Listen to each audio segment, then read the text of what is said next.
Border Gavaskar ట్రోఫీలో చివరి test match సిడ్నీలో జరుగుతుంది. పేలవ ఫామ్తో ఇబ్బంది పడుతున్న రోహిత్ శర్మ విశ్రాంతి తీసుకున్నాడు.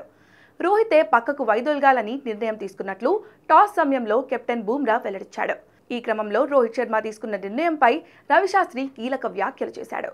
జట్టు కోసం ఇలా చేయడం అద్భుతమని కొనియాడాడు. టాస్ సమయంలో బూమ్రాను ఇదే మాట అడిగా. సారథే తనకు తాను ఈ నిర్ణయం తీసుకున్నాడని చెప్పాడు. శుభ్మన్ గిల్ ఆడితే జట్టు బలంగా ఉంటుందని భావించాడు. అలా జరగాలంటే రోహిత్ బెంచ్కే పరిమితం కావాల్సి ఉంటుంది.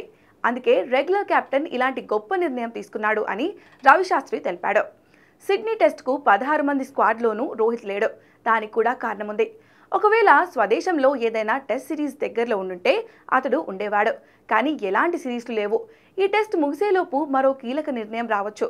అతడేమీ యువకుడు కాదు. రోహిత్ వయసు 38 ఏళ్లు. కుర్రాళ్ళు సిద్ధంగా ఉన్నారు.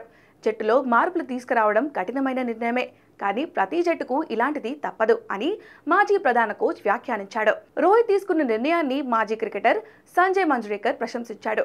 జట్టు కోసం ఇలాంటివి తీసుకోవడం అభినందనీయమన్నాడు.